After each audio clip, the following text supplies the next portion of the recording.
challenge day 4. We are on side bending and obliques. I am so thrilled you're back, and I cannot wait to bring this movement to you. You guys, these side bending exercises just feel so good, and there's so much greatness in having strength, stability, but also flexibility in all of our diaphragm, our rib cage, our intercostals. All of these muscles help with inspiration, so inhale and exhale. So our respiratory system. So if you want to have good lung capacity, you want to feel good, you want to have that very mobile, good rotational spine, side bending is something you do not want to just throw out and be like, oh, I'm good, I don't need to stretch that.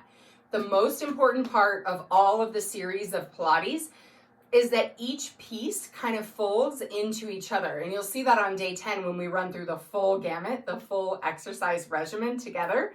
You will see how all of these kind of interconnected exercises are all the same fundamentals, foundation exercises added on to make things harder in different planes of motion.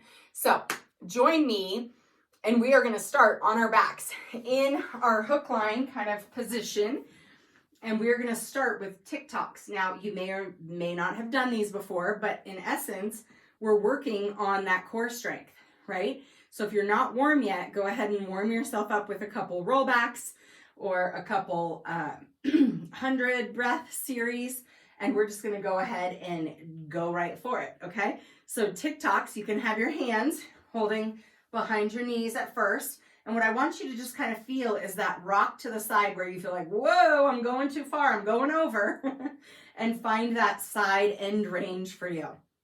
Inhale, pushing your thighs kind of into your hands, holding behind your legs. Sit down into that imaginary chair.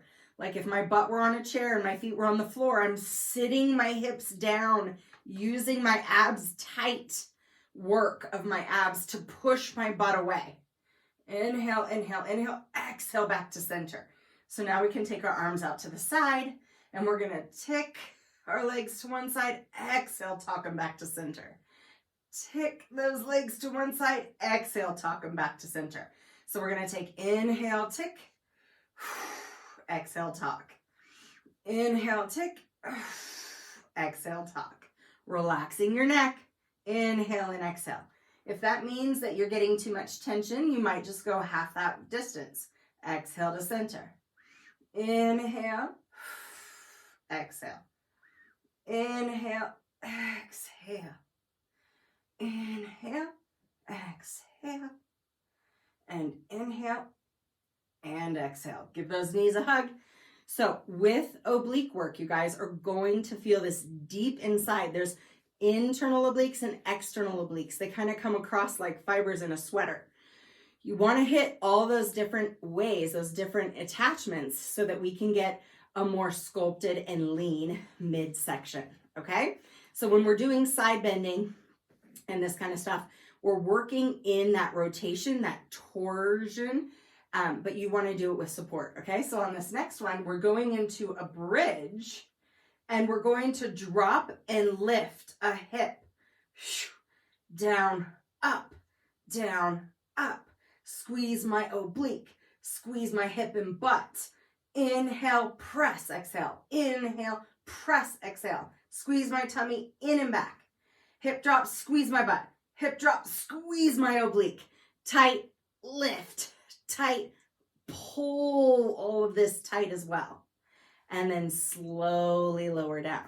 So a lot of our oblique work is going to be multifaceted. That's glute work, but you're also working your abs. It's like sandwiching your spine in between two safety nets. It's so important to have your butt and hips strong as well as your core. That's why glutes and hips were so important yesterday, and now we're on side bending and oblique work. It's very important to have strong obliques. All right, so you can walk your heels back in pretty close to you. You're gonna curl yourself up and reach, and reach, and reach, and reach. Inhale, inhale, exhale, exhale. Go in the inside of the ankle. Inhale, exhale, exhale. Outside, inhale, inhale, exhale, exhale. inside the ankle, inside. Exhale, exhale. You feel that? Inhale, inhale, exhale, exhale. Inside, in, in. Now out, out, out, out. Beautiful. So that's a different bit of the trunk that we're working there, right? But you feel all of those different pieces coming together. All right, so we're gonna go to side plank and side plank. Remember, side plank is so important that we keep stability through our shoulder girdle. That means the back of our shoulders, lats into our mid traps and our back here. So do not go too far. If you have a shoulder injury or any issues like that, consult your doctor. Make sure that you have clearance for some of these harder, more involved exercises, okay? So we're gonna start on a forearm. Our knee is down. You can always add this full leg and not have your hip on the ground, but we're modifying it, beginner level. You can always progress it out. So because we're trying to work the back of our body, you want to make sure you're stacked up. Your head's not forward and you're not leaning over toward the camera, all right? Your hips are gonna press up. Your knees are gonna press down.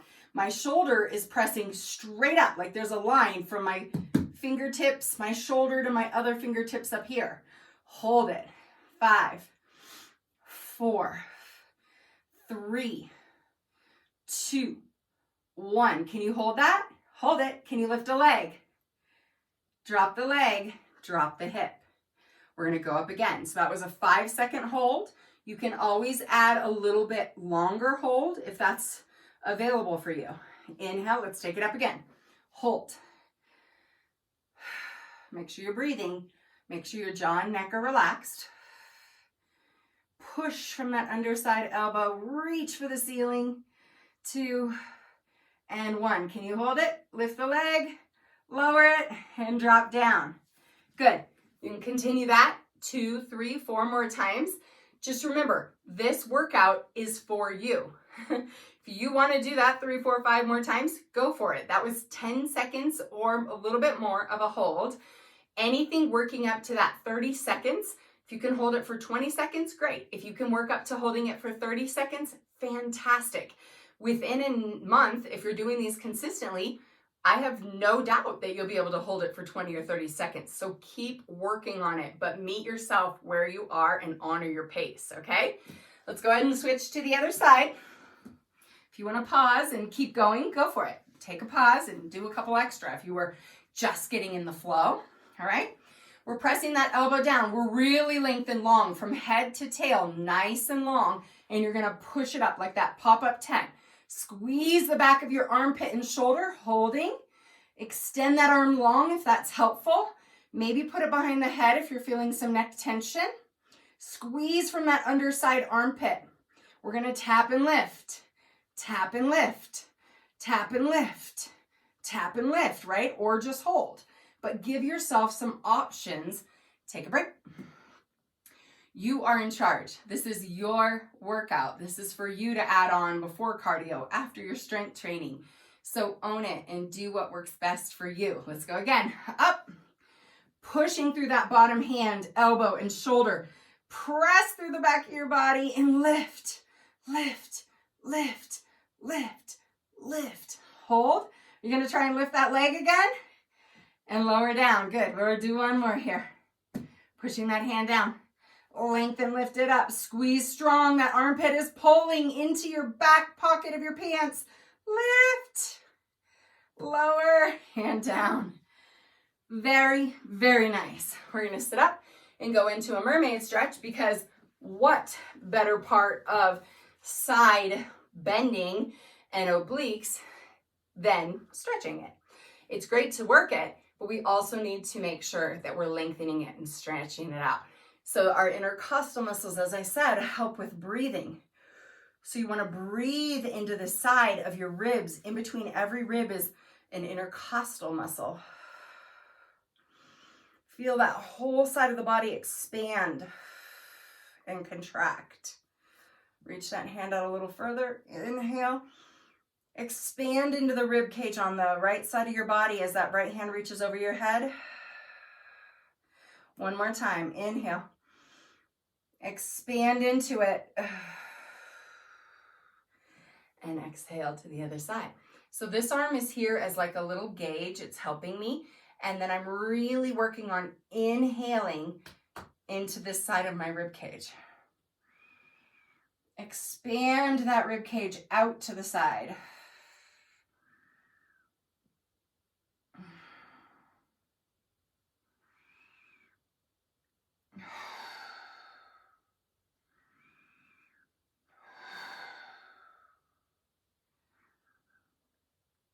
Good. Finding those big inhales and exhales into the ribs. Feels good, doesn't it? All right, let's come up to a little more intermediate version of that. We're going to bring the leg out to the side. Bring the hand up and over and stretch. Now, if you wanted to add a little oblique crunch here, you could. 2, 3, 4, and 5. You can also hold right here and lift, right? We're lengthening the side of the body, right? Crazy hair. Stretch it up. And bring it down through center and across to the other side. Reach. You can lengthen, right? You can just stay here and stretch. Whatever one feels best for you. We're going to take it down through the center and up and around. If you get any pinching or numbness or tingling, like sometimes I'll get a little tingling in my feet and ankles just because my spine is limited. My spine does not feel amazing all the time, but that's why I do Pilates, because it makes my spine feel a lot better. Sit it all the way up and reach. And down. Bring those hands behind your back like little broken bird wings and flap those arms. Roll those shoulders up, down, and back and take them forward. Stretching out those shoulders. Bring it across the body for a little outer shoulder here. We want to get that deltoid to stretch out. It did a lot of work in our plank position. And then last but not least, we'll go into just a little downward facing dog as we walk our hands back towards our feet. Bent knees here if you need to. Pull the abs up and away. Good job. Great work today. We'll see you tomorrow.